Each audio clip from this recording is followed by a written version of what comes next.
이제 느헤미야의 성벽 재건 공사가 점점 마무리되어 가는 그런 과정 속에 있습니다.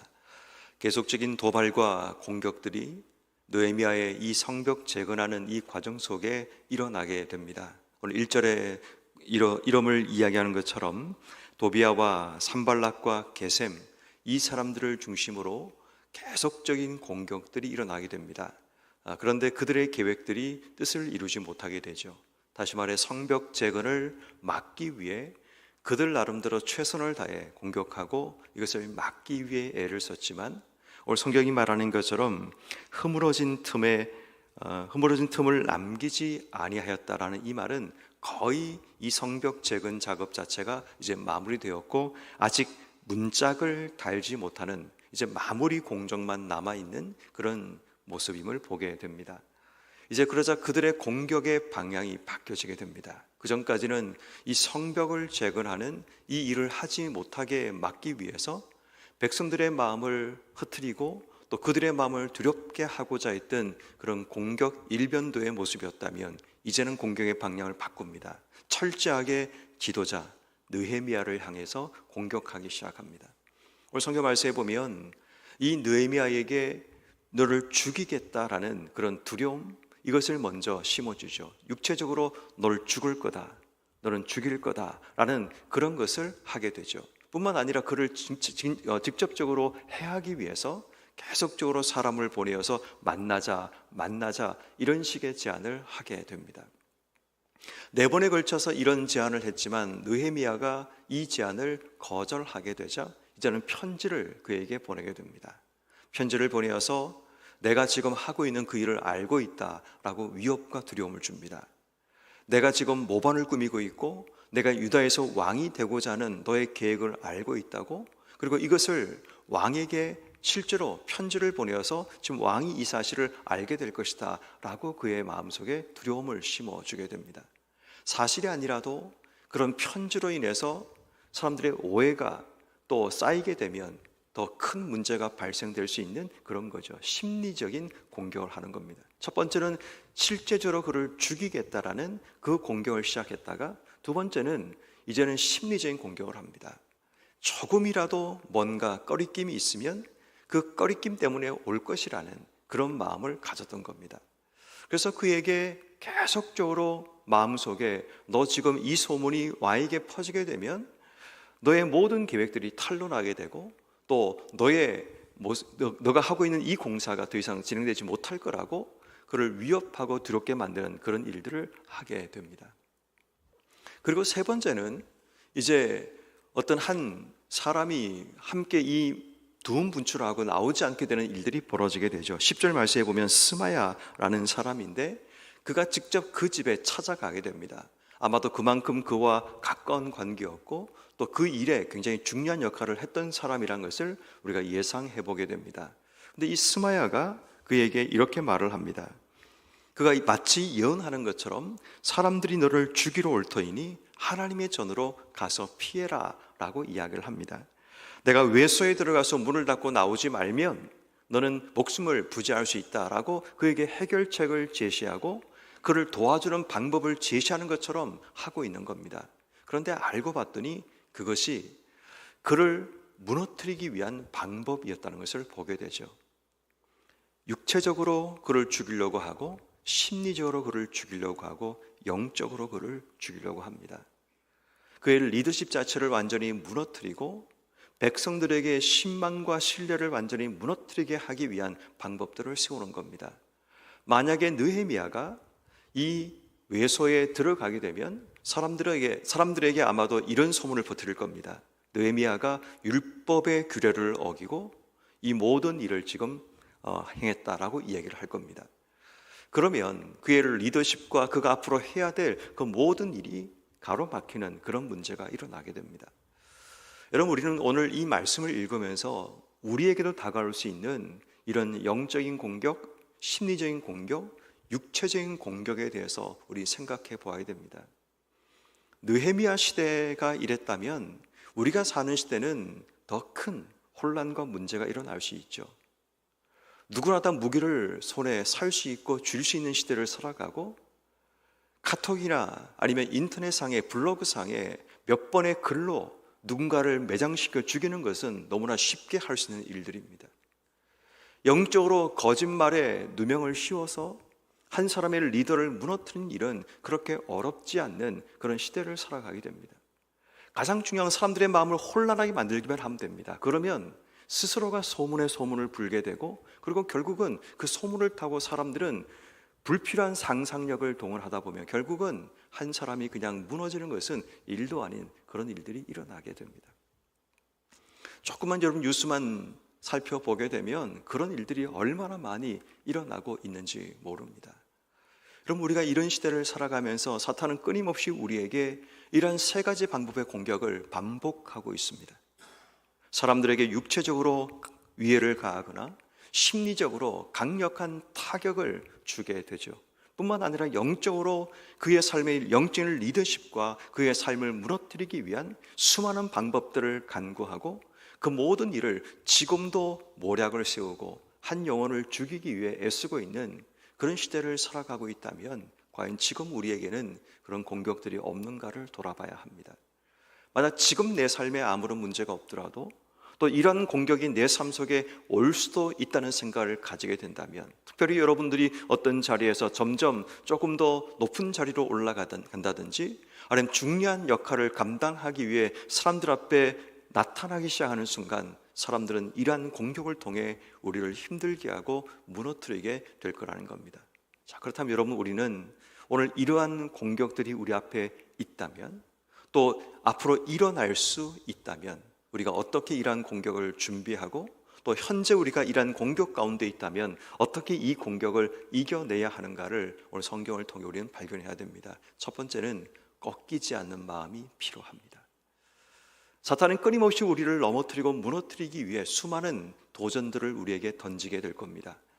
그때마다 우리가 기억해야 될 중요한 것은 내가 지금 왜 이 자리에 있는지, 내가 지금 무엇을 하고 있는가에 대한 분명한 목표의식과 비전이 필요합니다.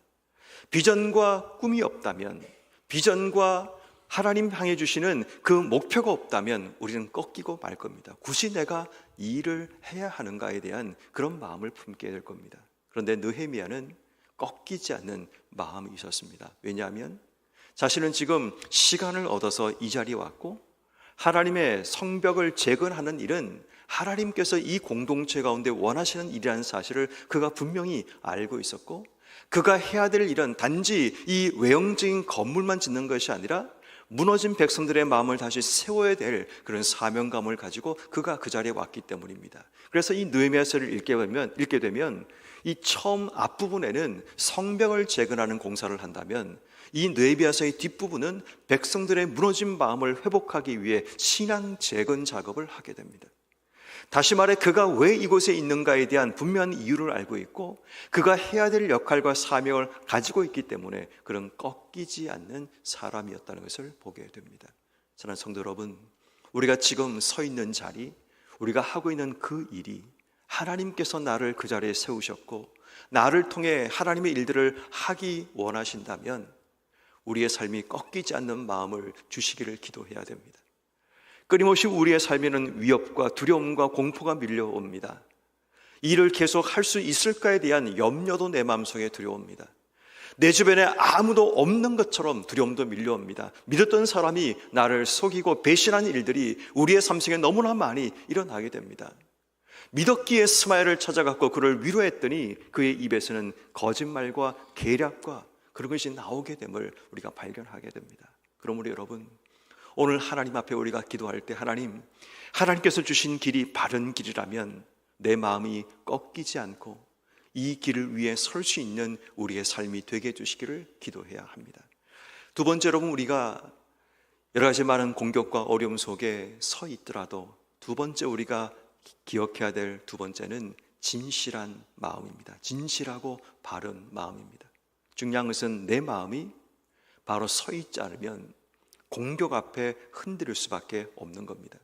특별히 여러분 6절 말씀처럼 이 공격하는 사람들이 그에게 말을 하죠. 내가 지금 모반하려고 하고 내가 그들의 왕이 되겠다라는 이 말을 하면서 내가 이 말을 왕에게 알리겠다라고 그렇게 협박하고 위협할 때 만약 느헤미야의 마음속에 1%라도 그의 마음속에 이런 마음이 있었다면 그는 타협하게 되고 그가 하는 일을 더 이상 하지 못하게 되었을 겁니다.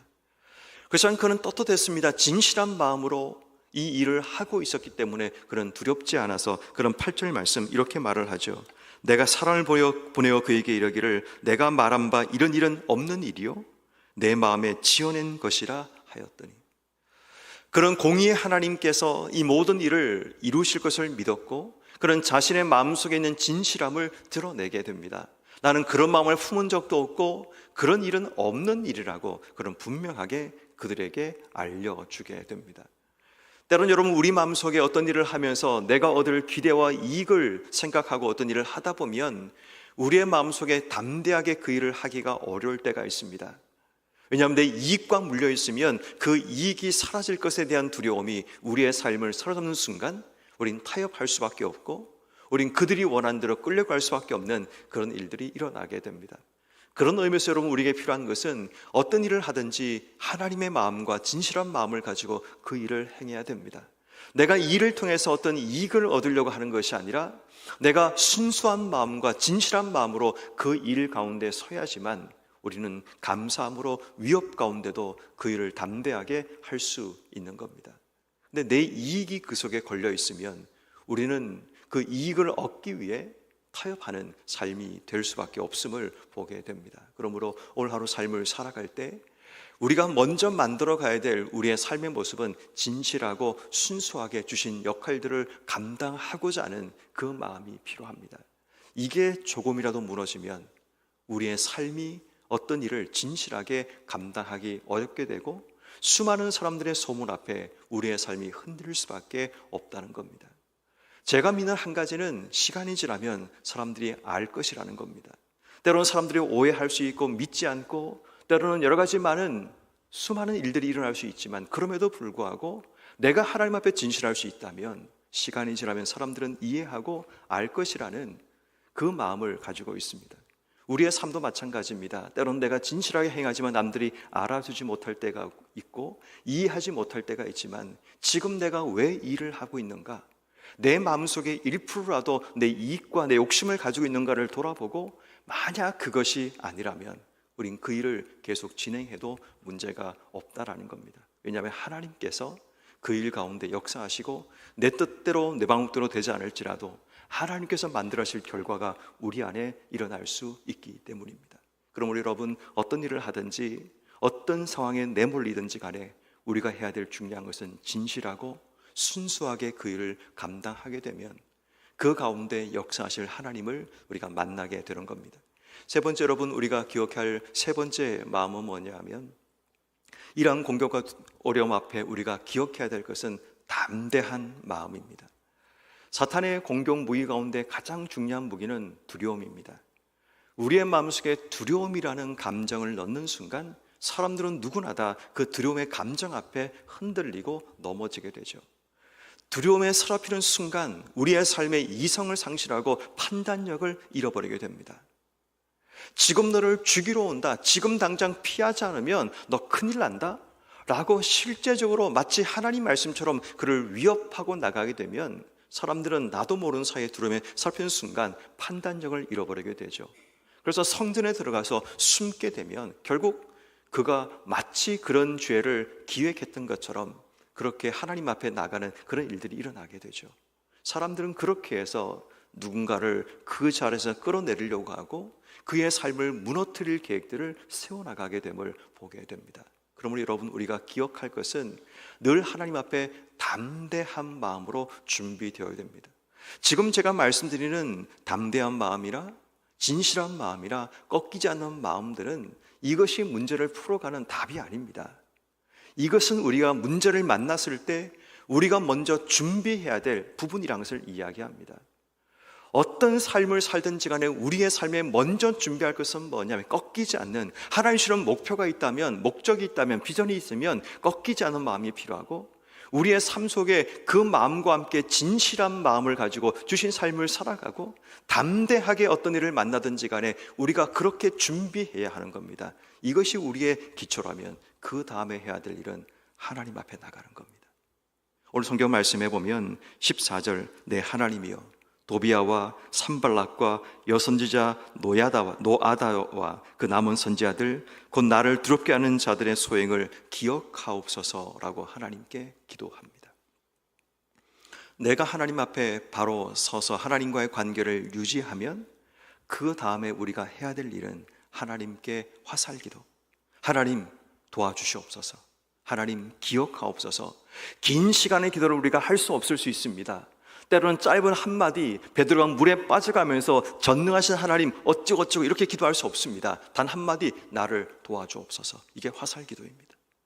여러분 삶에 정말 간절하고 힘들 때 긴 기도를 할 수 없는 상황이 우리의 삶에 찾아올 수 있습니다. 그때 한마디 하나님 나를 기억하옵소서, 하나님 나를 도와주옵소서, 하나님 나를 살려주시옵소서. 이런 한마디의 화살기도가 하나님의 마음을 움직이고 역사할 수 있다는 겁니다. 그러면 여러분 우리가 먼저 하나님 앞에 바른 관계를 세우기 위해 꺾이지 않는 마음과 진실한 마음과 담대한 마음으로 우리의 마음을 세팅하고 이제 우리가 할 수 있는 것은 하나님 나를 기억하옵소서, 하나님 저들을 기억하옵소서라는 그런 기도가 우리에게 나타나야 됩니다. 그럴 때 하나님께서 시간이 지나면 그들의 마음속에 했던 악행들이 드러나게 되고 또 그들의 악한 일들을 깨닫는 지혜를 하나님께서 우리에게 주시게 된다는 겁니다. 오늘 성경 말씀에 보면 12절 말씀에 이 스마야가 악한 계략을 꾸몄는데 12절 이 느헤미야가 깨닫게 됩니다. 깨달은 즉 그는 하나님께서 보내신 바가 아니라 도비아와 산발랏에게 뇌물을 받고 이런 예언을 하였다라는 사실을 그가 깨닫게 되는 겁니다. 결국 여러분 우리가 하나님과 바른 관계를 세워나갈 때 하나님께서 우리에게 깨닫는 은혜를 허락해 주시고 우리가 하나님께 화살 기도를 통해 하나님의 도움을 구하는 자로 우리를 세워나가신다는 것을 보게 되는 겁니다. 그러므로 우리가 기억할 먼저 해야 될 일은 하나님 앞에 내가 먼저 마음을 준비하고 그리고 하나님 앞에 깨닫는 은혜를 구하고 하나님께 화살 기도를 통해 하나님 역사를 만들어가는 것이 필요합니다. 오늘 하루 여러분 어떻게 살아가기 원하십니까? 수많은 우리의 삶에 공격들이 있을 수 있습니다. 육체적인 공격들, 심리적인 공격들, 영적인 공격 앞에 우리가 서 있습니다. 그 상황 가운데 오늘 우리는 내가 먼저 하나님께 준비해야 될 꺾이지 않는 마음, 진실한 마음, 그리고 담대한 마음으로 하나님의 도움을 구하는 화살기도와 깨닫는 하나님의 은혜를 구하는 우리 모두가 되어 위기를 벗어나서 다시 하나님이 우리를 세우신 그 자리에서 하나님 목적을 이루어 가시는 여러분 한 분 한 분 되기를 주님의 이름으로 축원합니다.